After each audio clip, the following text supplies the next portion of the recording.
오늘 함께 은혜 받으실 하나님 말씀은 시편 57편입니다. 시편 57편입니다. 다 함께 봉독하시겠습니다. 교독하십니다. 다윗의 믹담시 인도자를 따라 알다스헷에 맞춘 노래. 다윗이 사울을 피하여 둘에 있던 때에 하나님이여 내게 은혜를 베푸소서, 내게 은혜를 베푸소서. 내 영혼이 주께로 피하되 주의 날개 그늘 아래에서 이 재앙들이 지나기까지 피하리이다.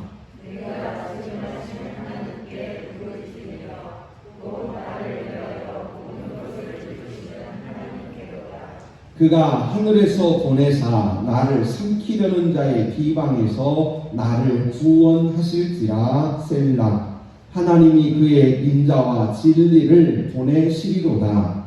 내 영혼이 사자들 가운데서 살며 내가 불사르는 자들 중에 누웠으니 곧 사랑의 아들들 중에라. 그들의 입은 창과 화살이요 그들의 혀는 날카로운 칼이다. 하나님이여 주는 하늘 위에 높이 들리시며 주의 영광이 온 세계 위에 높아지기를 원하나이다. 그들의 걸음을 막으려고 공물을 준비하셨으니 내 영혼이 억울하다. 그들이 내 앞에 웅덩이를 팠으나 자기들이 그 중에 떨어졌다 하시리라. 하나님이여 내 마음이 확정되었고 내 마음이 확정되었사오니 내가 노래하고 내가 찬송하리이다. 내 영광아 뺄지어다. 이따라 수고마 뺄지어다. 내가 새벽을 깨우리로다. 주여 내가 만민 중에서 주께 감사하오며 뭇 나라 중에서 주를 찬송하리이다. 무릇 주의 인자는 커서 하늘에 미치고 주의 진리는 궁창에 이르나이다. 하나님이여 주는 하늘 위에 높이 들리시며 주의 영광이 온 세계 위에 높아지기를 원하나이다. 아멘. 하나님의 크신 은혜에 감사드립니다. 오늘도 주의 도우심이 또 주의 깨닫게 하시는 성령님의 역사가 우리 모두를 사로잡으셔서 하나님을 더 깊이, 하나님을 더 많이, 그리고 하나님을 더 성실하게 사랑할 수 있도록 우리를 새롭게 변화시켜 주실 줄로 믿습니다. 시편 57편에서 다윗의 마음속에 있었던 가장 근본적인 저 밑바닥에 숨겨져 있는 마음은 어쩌면 우리하고도 그렇게 많이 닮았던 마음입니다. 다윗이 여러 가지 어려움 속에 환난, 또 위기, 두려움, 공포, 다윗의 고백처럼 삶과 죽음의 길이 한 발자국 우로 디디면 살고 한 발자국 좌로 디디면 죽을 것 같은 칼날 같은 이 인생길을 걸어가면서 다윗이 힘들고 어려웠던 것은 두려움이야 또는 공포나 저게 칼날보다도 더 힘들고 어려웠던 것은 의심입니다. 진짜 문제가 밖에 있는 것이 아니고 사실 자기 안에 있는 것을 발견한 것입니다. 사울의 군사가 무서운 것이 아니고 내 마음속에 있는 하나님을 의심하는 것이 두려운 거예요. 저게 숫자가 문제가 아니고 내 안에서 하나님을 신뢰하지 못하는 의심하는 마음이 내 인생을 무너뜨린다는 것을 다윗이 깨닫게 되었습니다. 다윗은 급하게 도망치고 정신없이 헤매고 할 때에는 미처 생각지 못했는데 굴 속에 들어가서 가만히 생각해 보니까 자기의 두려움이, 자기의 근심이 어디서부터 오는가를 정확하게 알게 되었습니다. 지금 그것을 다윗이 고백하고 있고 그것을 지금 다윗이 하나님 앞에 쏟아놓고 다윗의 신앙이 변화되고 다윗의 삶이 변화된 모습을 오늘 우리에게 말씀으로 보여주시는데 그 속에 하나님이 일하셨습니다. 하나님께서 어떻게 다윗을 그렇게 변화시키셨는가 하는 것을 우리가 같이 살펴보려고 합니다. 6절을 먼저 한번 보시겠습니다.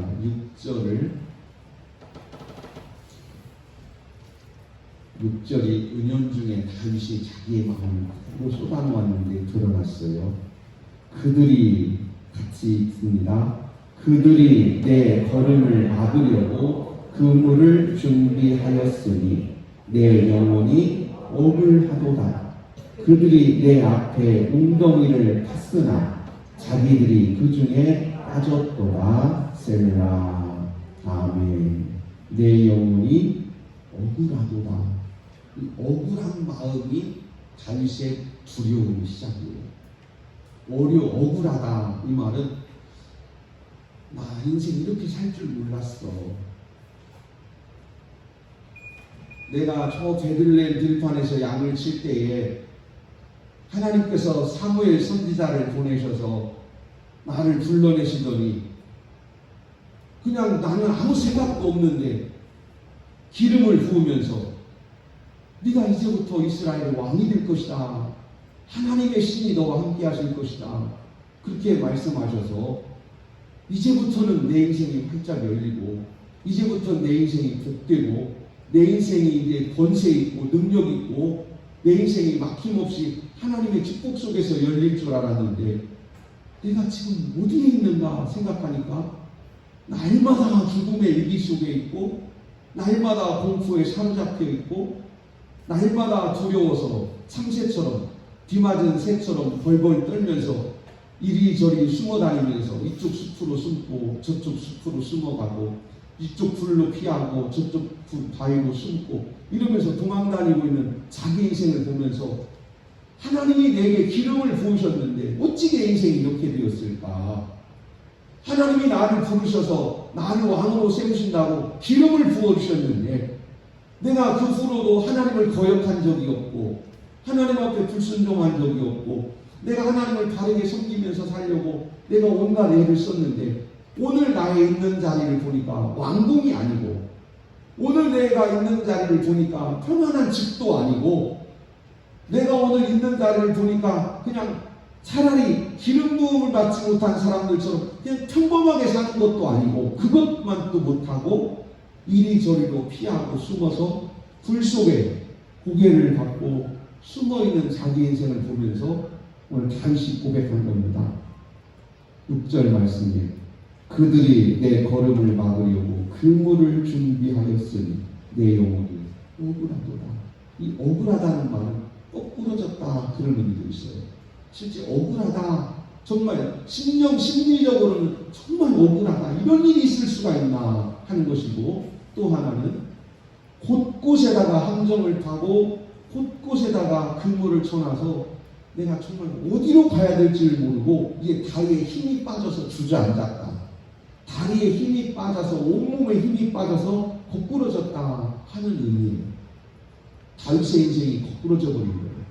다윗의 인생이 묶인 거예요. 그때 그러면서 다윗은 이건 내 잘못이 아니다. 내 잘못이 아니에요. 내 잘못으로 거꾸러진 것도 아니고 내 잘못으로 묶인 것도 아니고 내 잘못으로 쫓기는 것도 아니에요. 그래서 다윗의 마음은 억울한 거예요. 억울하다. 내가 이렇게 살으라고 하나님 내게 기름 부으셨나? 내 인생을 이렇게 이끌고 가시려고 하나님 나에게 기름 부으셨나 생각하니까 의심이 들기 시작합니다. 그 의심을 깨뜨리고 지금 하나님께 찬양하게 된 다윗의 모습을 57편에서 보여주고 계십니다. 그런데 다윗은 자기 억울함은 알지만 이것을 해결할 능력은 없어요.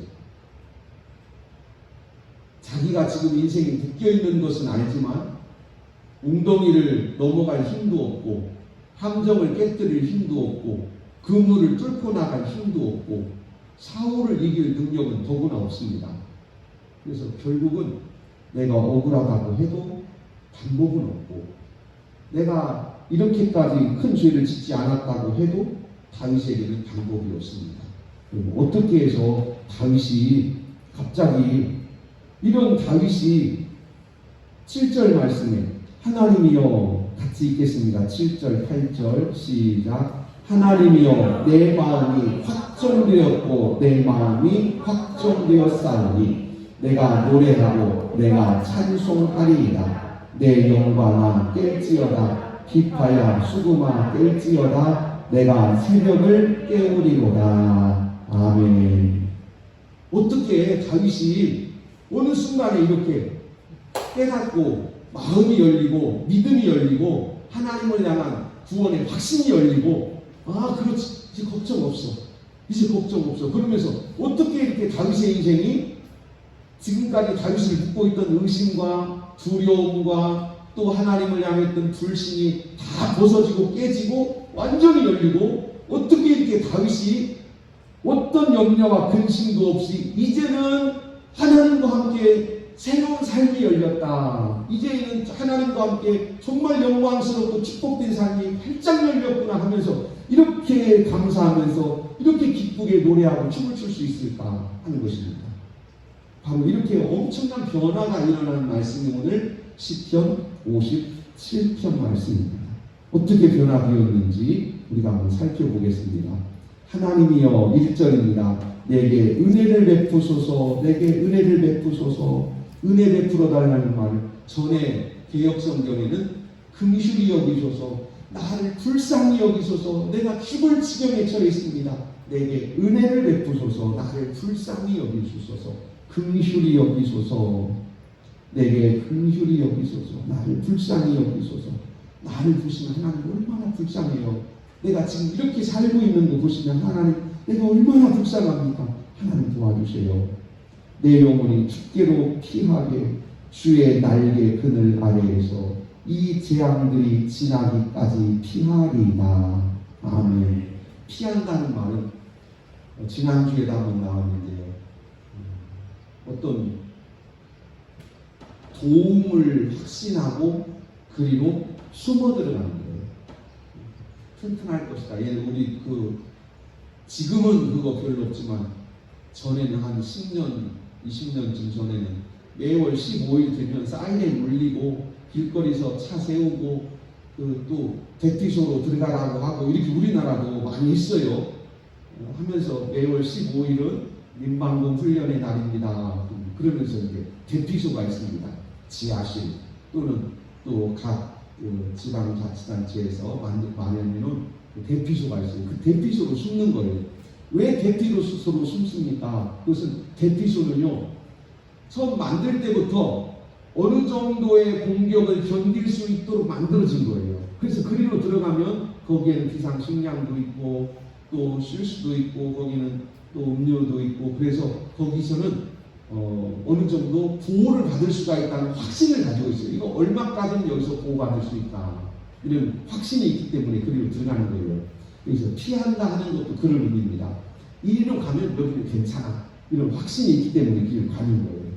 여러분이 오늘 주님 앞에 예배하러 오신 것도 우리 마음속에 대피처이기 때문에 그래요. 왜냐하면 하나님께로 가면 괜찮아, 하나님께로 가면 피할 수 있어. 아이들이 무서우면 도망가가지고 엄마 손 잡는 거예요. 이 엄마 손이 대피처예요. 엄마 손이 피난처예요. 그래서 엄마 손을 잡으면 애들은 힘이 나요. 엄마 손을 놓쳤을 때는 무서워서 벌벌 떠다가 엄마 손만 잡으면 갑자기 애들이 힘이 나요. 괜찮아요. 그런 것처럼 실제 대피소이기도 하지만 또 영혼의 대피소이기도 해요. 다윗이 그래서 하나님께로 간 것입니다. 하나님, 내가 하나님을 내 인생의 피난처로 삼고 내가 지금 피했으니까 이 모든 고난, 두려움, 염려, 위기 이것들이 다 지나가기까지 나를 좀 지켜주십시오. 하나님께 피했어요. 내가 지존하신 하나님께 부르짖으며 곧 나를 위하여 모든 것을 이루시는 하나님께로다. 아멘. 지존하신 하나님께 부르짖어요. 지존하신 하나님이라는 말은 이 지존이라는 의미가 절대 권력이에요. 동생하고 형하고 다퉜어요. 야, 이거 네 거야, 내 거야. 네가 많이 먹었어, 네가 조금 먹었어. 엄마 이거 어떻게 해요? 너희들 왜 싸워? 말 안 들어. 그러다가 야, 아빠 오신다. 그러면 아빠가 만약에 그 집안에서 권위가 있고 아빠가 아이들에게 인정을 받는다면 아이들은 아빠가 오신다는 말 한마디로 모든 것을 다 중지해요. 그냥 없었던 걸로 해버려요. 그냥 없었던 걸로 해. 지금까지 네 거 내 거 했던 거 없었던 걸로 해. 지금까지 내가 2개 너 3개 했던 거 없었던 걸로 해. 그냥 없었던 걸로 하자. 너 다 가져. 없었던 걸로 해. 이럴 만큼 모든 권력을 가진 분, 최고의 권세를 가진 분, 바로 그분이 지존자예요. 그래서 그분이 말씀 한마디면 모든 것이 다 멈춰야 돼요. 그만해. 그러면 다 멈춰야 돼요. 됐어. 그러면 다 멈춰야 돼요. 왜냐면 그분이 지존자예요. 더 이상 그분보다 더 크신 분이 없어요. 우리 주일학교 어린이 때는 그런 거 하잖아요. 하나님이 가라사대. 그러면 오른손 왼손 올리세요. 하나님이 가라사대 오른손 올리세요. 이게 무엇을 말하냐면 지존자예요. 하나님은 지존자시다. 그분이 말씀하시면 더 이상은 없다. 그분이 하시면 된다. 그분만이 최고의 권력과 권세를 가지고 계신다. 이것이 바로 지존자라는 의미입니다. 그런데 하나님이 우리의 지존자이세요. 그분이 나에게 말씀하시면 됩니다. 그분이 말씀하시면 그것이 최고의, 더 이상은 없어요. 하나님 말고 또 누구 없어요? 없습니다. 하나님이 내 인생의 최고의 지존자예요. 그분이 나를 좌하라 그러면 우리는 좌해야 되고, 그분이 나를 향하여 너는 우하라 그러면 우리 우해야 돼요. 그분이 멈춰라 그러면 우리는 멈춰야 돼요. 왜냐하면 그분보다 더 크신 분이 없기 때문에 그렇습니다. 그래서 다윗은 지금 지존하신 하나님께 피했습니다. 지존하신 하나님께 부르짖으며 곧 나를 위하여 모든 것을 이루시는 하나님께로다. 아멘. 그런데 그 하나님께 피했는데 사울은 끝없이 나를 쫓아오고 있어요. 내가 하나님께 피하기는 피한 것 같은데 그런데도 내 인생은 계속해서 위기예요. 그때 다윗은 두려움에 빠졌어요. 무슨 두려움이냐면 스스로 의심하기 시작합니다. 하나님이 분명히 지존자신데, 하나님은 정말 분명히 지존자신데 왜 이렇게 내 삶은 힘들지? 하나님이 정말 지존자신데 내가 그분께 피하려고 내가 지금 이렇게 하나님께 부르짖고 도움을 청하는데 왜 하나님 내 인생은 이렇지? 그래서 자기 생각, 즉 하나님을 의지하는 자에게 있어야 될 형통함과 평안함과 권세와 승리는 자기 마음속에 있는데 현실이 그렇지 않은 이 괴리, 충돌 속에서 다윗이 하나님을 향한 의심을 갖게 됩니다.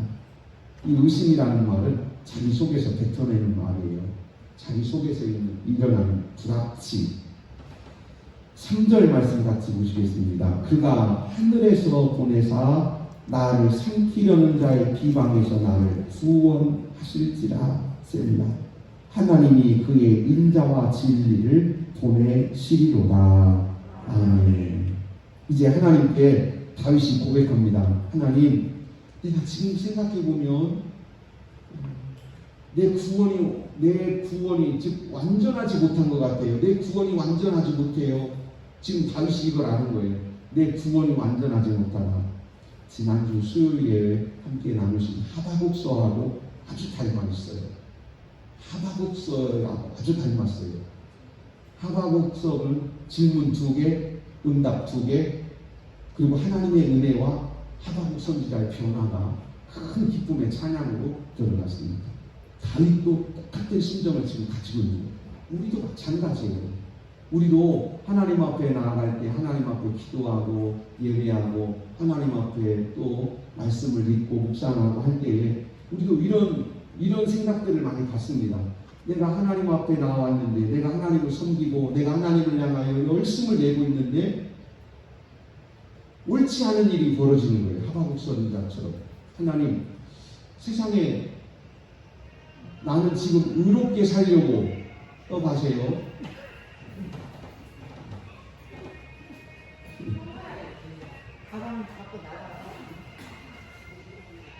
기다리셔 봐요. 지금 떡을 주말하려고 생각했어요.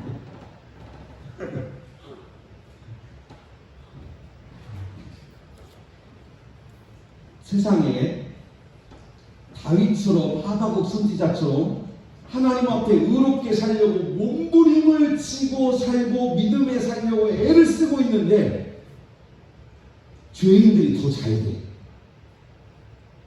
악하게 사는 사람들이 더 잘 돼요. 자기 욕심대로 사는 사람들이 더 많이 누리고 더 많이 소유하고 더 평안하고 더 잘 살고 있는 것처럼 항상 그렇게 보여요. 하박국 선지자는 이게 너무 의심스러웠어요.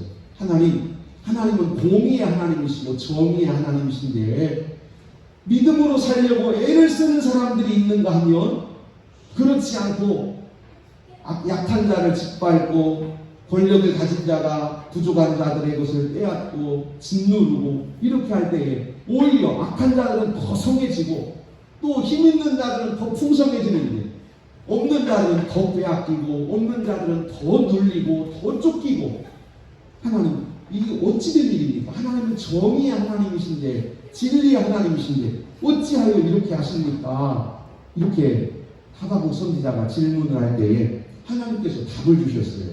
그 답이 뭐였지요? 잠깐만 기다려라. 내가 저 북쪽에서 갈대아라고 하는 큰 나라를 일으켜서 이 예루살렘을 내가 불로 다 쓸어버릴 것이다. 그때 하박국 선지자는 더 놀랐어요. 하나님 그건 또 말이 안 되지요.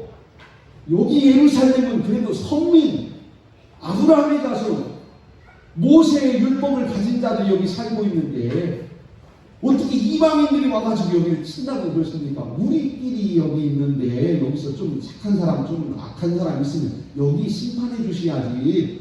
아니 여기를 좀 바르게 해달라고 했더니 저 이민족들을 불러다가 예루살렘을 다 불지르신다고요? 예루살렘을 다 쓸어버리신다고요? 하나님 그건 또 더 안 되지요. 하나님 왜 그러세요 도대체? 하박국 선지자가 이해할 수 없는 하나님의 정의, 하박국 선지자가 이해할 수 없는 하나님의 공의에 대해서 하박국 선지자가 또 더 강력하게 질문을 합니다. 하나님 내가 어찌 이것을 이해할 수 있고 어찌 이것을 받아들일 수 있겠습니까? 어찌 그러십니까? 하박국 선지자에게 하나님께서 하신 말씀은 네가 조금 선하고 착하다고 구원받을 줄로 착각하고 있구나 이거 말씀이에요. 여러분 우리의 행위의 의로움이나 누구보다 비교적 누구보다 조금 선하다는 것이 우리의 구원을 이루지 못합니다. 죄는 조금을 지어도 죄고 많이 지어도 죄고 조금의 죄를 가진 사람도 지옥 가야 되고 많이 죄를 지은 사람도 지옥 가야 돼요. 영원한 저주와 멸망에서 구원받고 영원한 지옥불에서 건진받는 것은 죄를 좀 덜 지었기 때문이 아니고 하나님의 구원의 은혜가 임하여야 되는 거예요. 그런데 우리는 어떻게 생각하냐면 나를 기준으로 놓고 나는 선하니까 이렇게 정하고 좀 덜 선한 사람은 조금 벌 많이 받고 더 많이 선한 더 악한 사람은 죄를 더 많이 받고 이렇게 될 것이라고 우리 스스로가 법을 정한 거예요. 다윗도 하나님에 대한 깊은 이해가 있기 전에는 다윗도 그런 생각들을 가지고 있다 보니까 오늘 6절 말씀에서 내 영혼이 억울하도다 하는 심정을 갖게 된 거예요. 내가 사울보다 악한 게 뭔데? 내가 사울 왕보다 더 나쁜가? 내가 사울 왕보다 더 하나님을 잘 못 섬기나? 내가 사울 왕보다 더 불순종하고 있나? 어찌 이럴 수가 있을까? 그러면서 하나님 앞에 하나님의 정의, 하나님의 진리에 대해서 의심하게 되는 것이에요. 우리도 그렇습니다. 우리도 우리 스스로가 하나님의 말씀 앞에 철저하게 아멘하기 전에는 우리 스스로를 의심 속으로 밀어버려요. 이렇게 될 때에 우리는 하박국 선지자처럼 하나님의 말씀에 아멘 못하고 다윗처럼 아멘 못해요.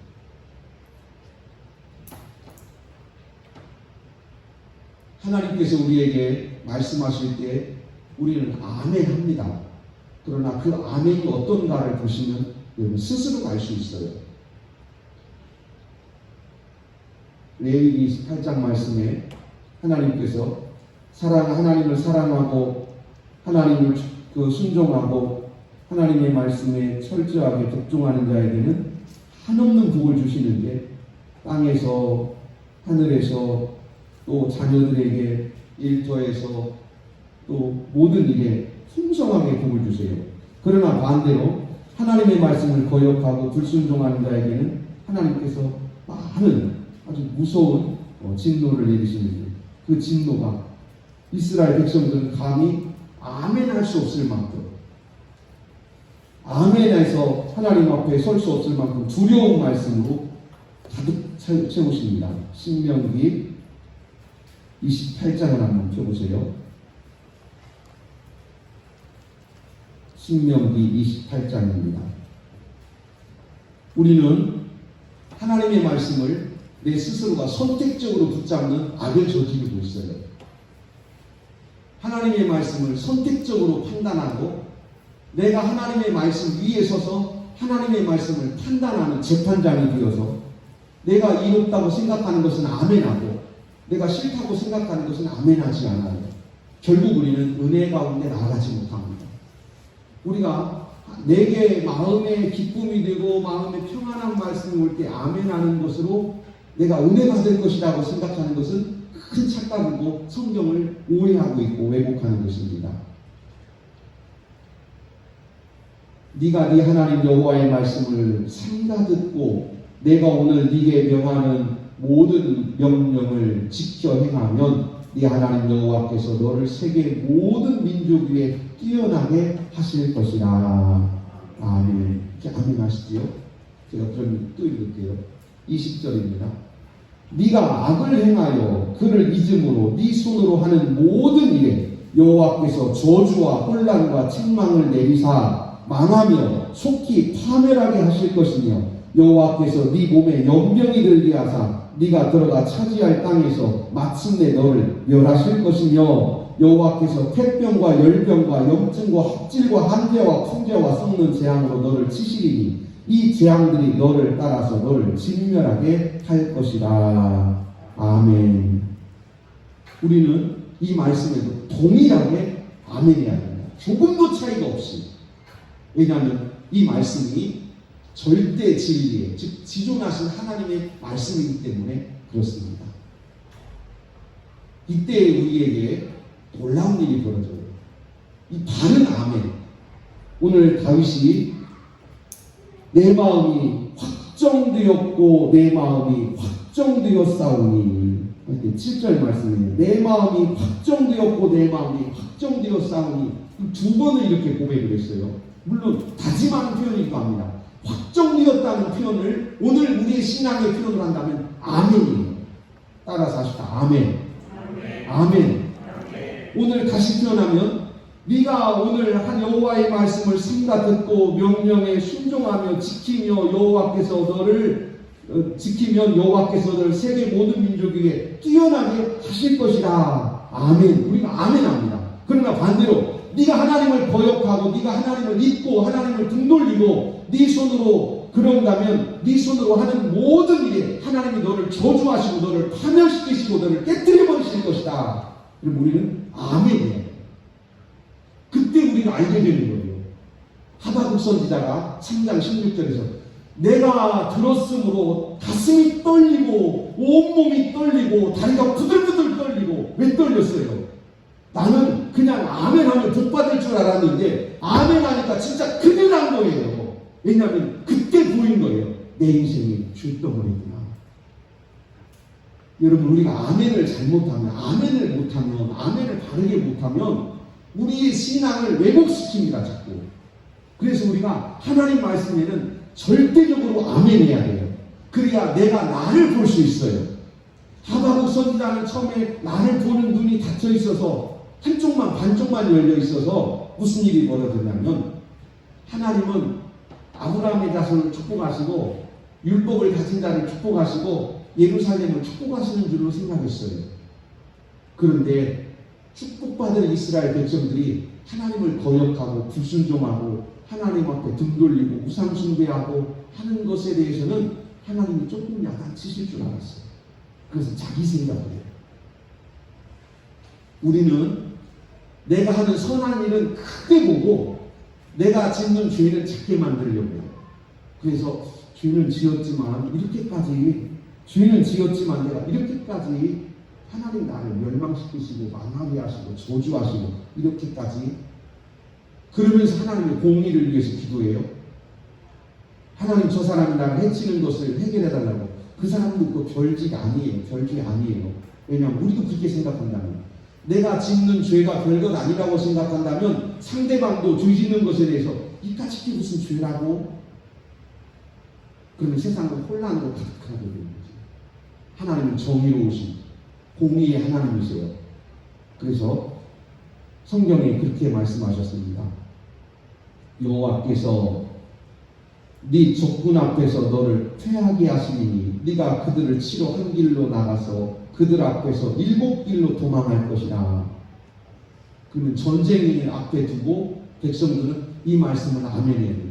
네가 여호와의 말씀에 순종하면, 네가 여호와께 네 삶을 온전히 드리면 적이 너를 치러 한 길로 왔다가 7길로 도망칠 것이나, 그러나 너희가 죄 가운데 있고 너희가 우상 숭배하고 너희가 하나님을 거역했다면 오늘 전쟁터에 나가서 너희는 7길로 부서지는 패망을 당할 것이다. 그때 우리는 아멘 해야 돼요. 그리고 우리 자신을 보는 거예요. 야, 이제 우리가 전쟁터로 가야 되는데 우리가 어떠냐? 우리가 정말 우상 숭배 안 했냐? 우리가 정말 하나님만 섬겼어? 우리가 진실 하나님만 사랑했어? 그럼 오늘 이길 거야. 그러나 우리가 우상 숭배하고 하나님을 거역했고 불순종하며 살았다면 오늘 우리는 인생 부서지고 우리 나라 전쟁에서 부서질 거야. 아멘 해야 돼요. 그때 우리는 알게 되는 거예요. 큰일 났네. 나 그때 우상 숭배 한번 했는데. 야, 똑바로 대답해. 오늘 여기서 한 명이라도 죄 지은 사람이 전쟁터에 같이 가면 우리 다 죽는 거야. 똑바로 대답해. 전쟁터에 나가기 전에 군사들을 불러놓고 성경 말씀을 읽고 죄 안 지은 사람, 하나님을 사랑하고 하나님만을 섬긴 사람이 오늘 전쟁터에 가면 이길 것이지만, 이 중에 하나라도 우상 숭배하고 하나님을 거역하고 불순종한 사람이 끼어 있다면 망할 것이다. 우리 전쟁에서 다 죽는다. 실제로 이런 일이 일어났지요. 아간이라는 사람이 여리고성이 무너질 때에 옷 좋은 것 금덩어리 하나 그거 몰래 감추고 그 다음 아이성 작은 성 하나 치러 갔다가 거기서 수백 명이 죽고 도망왔어요. 무슨 일입니까 이것이? 우리의 죄를 보게 하신 거예요. 하나님은 그때에 아간을 찾아내서 돌로 쳐서 골짜기에 묻어버려라. 그 아골 골짜기, 그 골짜기에 묻으라고 했어요. 그 골짜기 굉장히 크더라고요. 그런데 무엇을 말씀하시는 그러는 거예요? 죄악을 숨기고 너 인생이 승리할 수 없다. 죄악을 숨기고 네 인생이 복받을 수 없다. 죄악을 감추고 네 인생에 행복이 열릴 수 없다. 우리가 누구보다 선하다 할지라도 그런 의미가 있어요. 내가 비록 열심히 착하게 살려고 애를 쓴다 할지라도 안 되는 거예요. 그건 답이 아니에요. 죄악을 숨기고는 안 됩니다. 죄악을 쏟아내야 할 줄로 믿습니다. 죄악을 쏟아내시기를 축복합니다. 바로 그 말씀이 오늘 지금 57편 말씀이에요. 죄악을 쏟아내야 합니다. 다윗은 깨달았어요. 하나님께 정의를 청하고 하나님께 도우심을 청하는 그 속에, 그 기도 속에 내게 숨겨진 죄악이 있으면 안 돼요. 왜냐하면 그분은 정의의 하나님이시라 하나님 앞에 가까이 나가서 기도하는 내 속에 있는 죄를 가장 먼저 보시는 분이에요. 내가 원수를 해결해달라고 하나님 앞에 나가서 기도하면 하나님과 제일 가까운 사람이 나예요. 그때 하나님은 제일 먼저 내 죄를 먼저 보실 거예요. 그래서 책망도 나를 먼저 하시고 심판도 나를 먼저 하실 거예요. 하박국 선지자가 두렵고 떨림에 빠져서 하나님 앞에 무릎을 꿇었습니다. 내가 죄인입니다. 하나님 앞에 고백하고 그때 이렇게 기도했어요. 하나님, 이 저주, 저 북방이 몰고 내려와서 예루살렘을 쓰는 저주, 쓸어버리는 저주뿐만이 아니라 내 인생이 무너지는 이 저주를 해결할 길이 우리에게 없사오니 하나님이 구원이시니 하나님이 우리를 이 죄 가운데서 구원해 주옵소서. 할렐루야. 그래서 하박국 선지서가 복음서의 중심으로 들어온 거예요. 착한 일에서 율법을 가졌기 때문에 예루살렘이 번영할 것이다, 영생할 것이다가 아니고, 우리가 우리의 죄를 자복하면 우리가 죄 씻을 수 없는 능력 없는 것을 하나님이 아시고 오셔서 우리를 구원해 주심으로 우리가 살 것이다. 이 고백이 바로 하박국 선지자의 고백입니다. 다윗도 그렇습니다.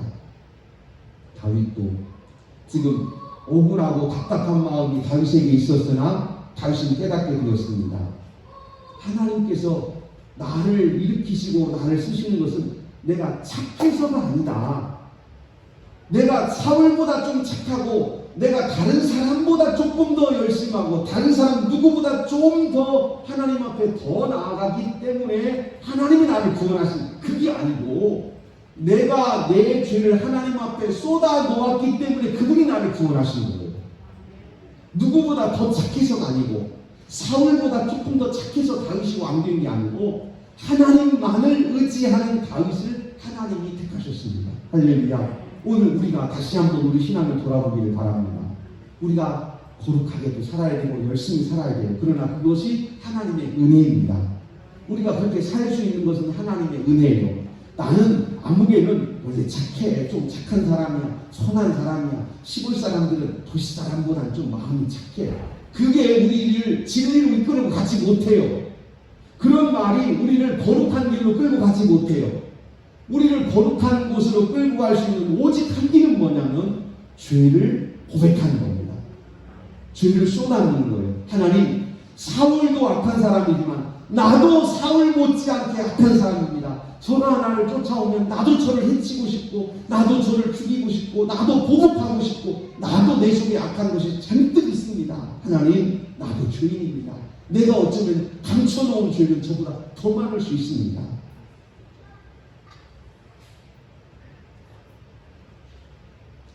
다윗은 만나는 수많은 이들 속에서 위기를 만나고 4절 말씀에는 저들에게 잡히기만 하면 우리는 뼈도 못 죽인다. 정말 군사들이 쫓아와서 우리를 잡으면 우리가 어떻게 되게 되냐. 우리는 다 죽는다. 이 두려움 속에 있었지만 이 두려움보다 더 큰 문제는 죄를 숨기는 거예요. 그리고는 하나님을 의심해요. 내 죄를 감춰놓고 하나님을 의심해요. 이것이 정말 간악한 우리 마음이에요. 우리를 쏟아놓기를 바랍니다. 우리를 다 쏟아놓으세요. 그러면 우리는 이제 이렇게 고백하고 됩니다. 구원은 내가 누구보다 조금 더 착한 데 있는 것이 아니고 내가 내 죄를 고백할 때에 하나님이 나를 구원하신다. 그분이 보내주시는 거예요. 어떻게 보내주십니까? 3절입니다. 내가 지존하신 하나님께 부르짖으며 나를 위하여 모든 것을 이루시는 하나님께로다. 아멘. 이 모든 것을 이루신다라고 할 때 이 모든 것을 이루시는 하나님은 우리를 거룩하게 하시는 하나님, 하나님의 뜻을 이루시는 하나님, 하나님의 계획을 성취하시는 하나님이세요. 그 하나님을 다윗은 알게 되었습니다. 이 동물 사건 이후에. 그래서 지금 훗날 이 찬송을 부른 거예요. 그때에 이렇게 다윗이 그 속에서 몸부림을 치고 자기 부정과 또 자기를 속였던 것에서 지금 몸부림을 치고 있을 그때에 하나님께서 하늘에서 3절입니다. 여기를 좀 유심히 잘 보시기를 바랍니다. 그가 하늘에서 보내사, 무엇을 보냈는지는 안 써 있어요. 그가 하늘에서 보내사 나를 삼키려는 자의 비방에서 나를 구원하실지라. 아멘. 셀라. 그렇지. 하나님이 하늘에서 오셔서 나를 구원하셔야지. 그런데 무엇을 보내셨냐면 하나님이 그의 인자와 진리를 보내시리로다. 아멘. 인자와 진리예요. 인자와 진리가 하나님의 구원이에요. 인자와 진리는 하나님의 구원자의 이름이에요. 하나님이 우리의 죄를 씻으시려고 하늘에서 보내시는 분의 이름이 인자와 진리예요.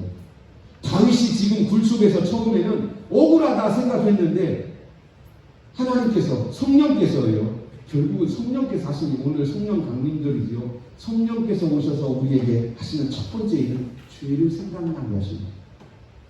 그 인자와 진리 앞에서 우리의 죄를 생각나게 하십니다.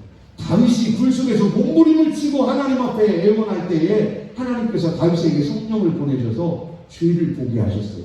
그리고 다윗이 그 죄를 하나님 앞에 쏟아놓고 도우심과 은혜를 부르짖을 때에 하늘 문을 여시고 인자와 진리를 보내셨습니다.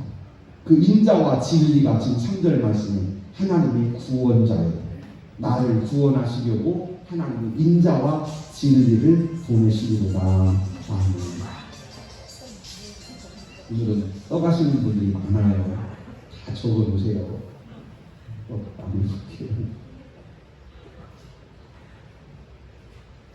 그 인자와 진리가 요한복음에는 예수 그리스도의 이름으로 우리에게 오셨어요.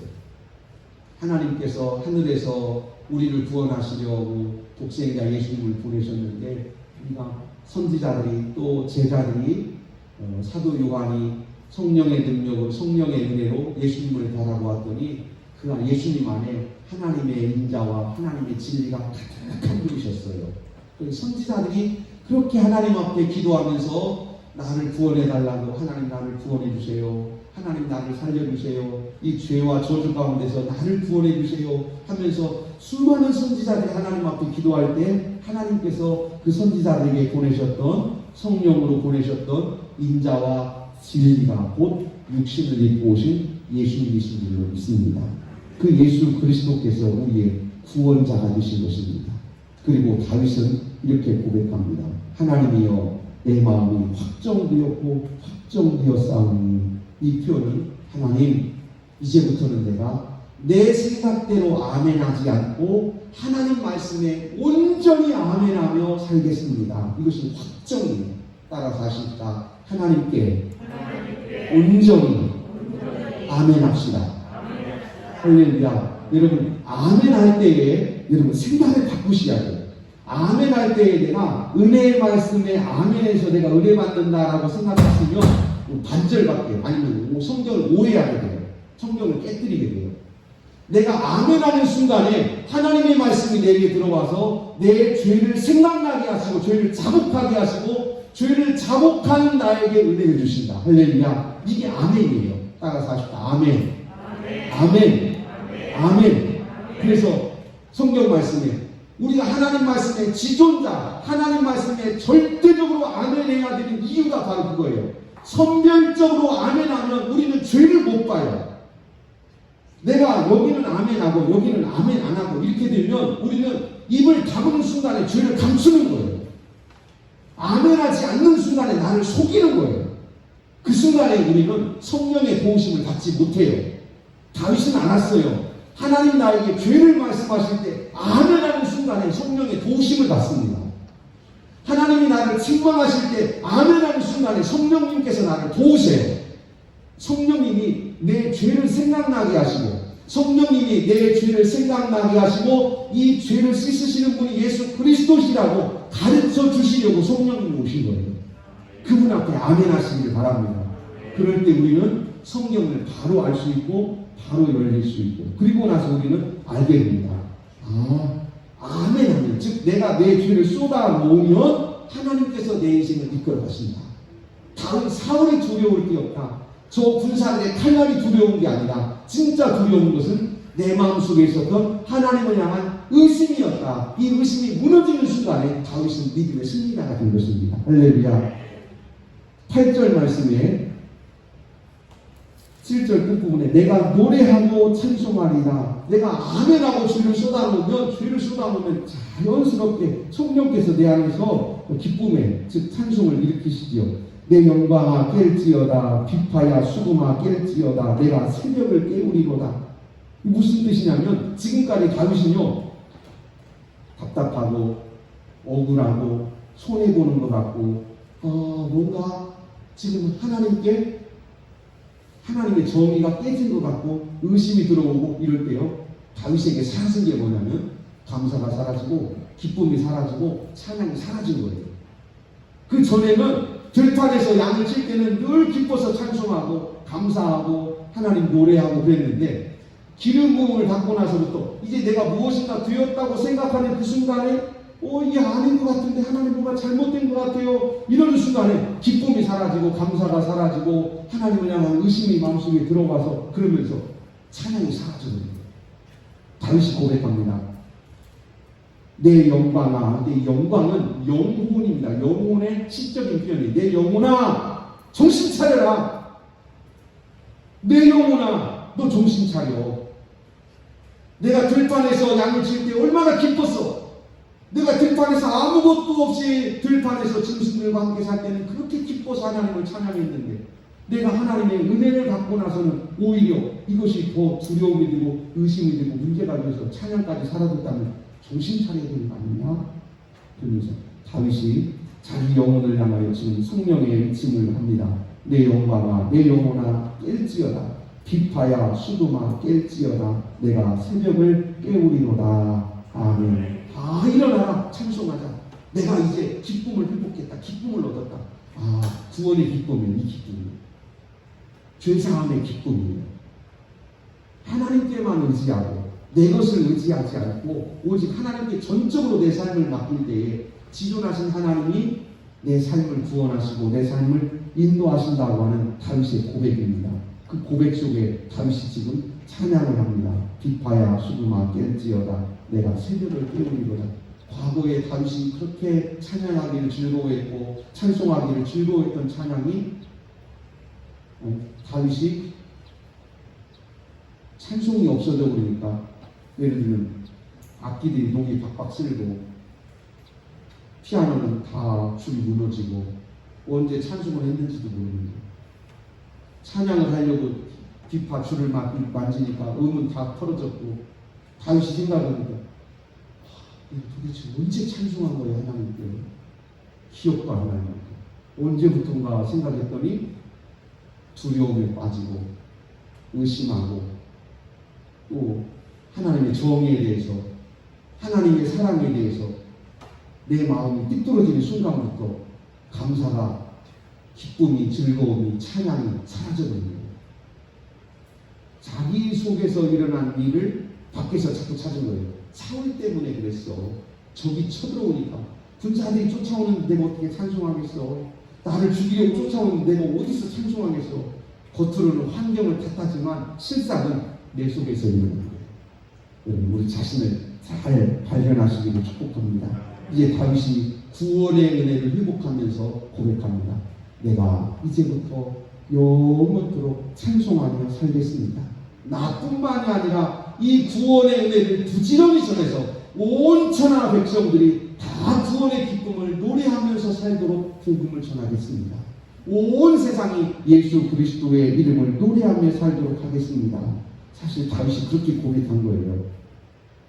10절 말씀에 무릇 주의 인자는 커서 하늘에 미치고 주의 진리는 궁창에 이르나이다. 아멘. 물론 구약의 표현이지만 신약의 표현을 하면 예수 그리스도는 어제나 오늘이나 영원하시고 온 세계의 통치자시고 온 인류의 구원자이심을 고백하고 찬송합시다. 할렐루야. 예수 그리스도의 이름을 찬송하라는 다윗의 고백입니다. 하나님이여 주는 하늘 위에 높이 들리시며 주의 영광이 온 세계 위에 높아지기를 원하나이다. 아멘. 하나님은 지존자이십니다. 나는 아멘 하겠습니다. 하나님은 지존자이십니다. 나는 아멘 하겠습니다. 할렐루야. 우리 아멘 하시기를 바랍니다. 말씀 앞에 아멘 하세요. 말씀을 읽을 때 아멘 하시고 말씀을 들을 때 아멘 하시고 특별히 성령님께서 내 죄를 건드리실 때 절대적으로 아멘 하시기를 바랍니다. 내 죄를 건드리실 때 그리고 고백하십시오. 이 죄를 누가 씻겠습니까? 이 죄를 누가 해결하겠습니까? 이 죄를 해결하러 오신 주님이 계십니다. 이 죄를 씻으시려고 오신 주님이 인자와 진리로 오셨으니 우리는 염려 없습니다. 로마서 5장 지난 수요일에 말씀드렸는데 로마서 5장 고린도전서 15장을 읽으시면서 바로 이것을 믿음이라고 우리에게 가르쳐 주셨습니다. 이렇게 하나님 앞에 지존자 앞에 아멘하는 것을 믿습니다. 예수 그리스도는 하나님께서 사명을 주셔서 이 땅에 보내실 때에 매 맞는 것도 아멘하셨고 직직 맞는 것도 아멘하셨고 얼굴에 침뱉음 당하는 것도 아멘하셨고 십자가에서 죽으실 것에 대해서도 아멘하고 오셨더니 사도행전 10장에서는 하나님께서 나사렛 예수에게 성령으로 기름 부어주셔서 이 일을 다 감당하게 하셨습니다. 오늘 우리도 마찬가지입니다. 하나님께서 주시는 사명에 아멘하시기를 바랍니다. 하나님께서 우리에게 주신 일에 아멘하시고 그 아멘하는 때에 우리의 죄가 하나님 앞에 드려지고 또 죄사함의 은혜로 성령이 우리에게 부어져서 우리가 주신 사명, 우리가 받은 사명 잘 감당하는 성도가 될 줄로 믿습니다. 다윗이 훗날 훌륭한 왕이 되어서 이스라엘의 위대한 믿음을 세우는 왕이 되었던 것처럼 오늘 우리의 삶에서도 하나님을 향한 신뢰가 흔들리지 않으므로 늘 아멘하여 하나님께 영광 돌리고 여러분의 삶이 믿음의 반석 위에 우리 교회가 믿음의 반석 위에 든든히 서가기를 주의 이름으로 축복합니다.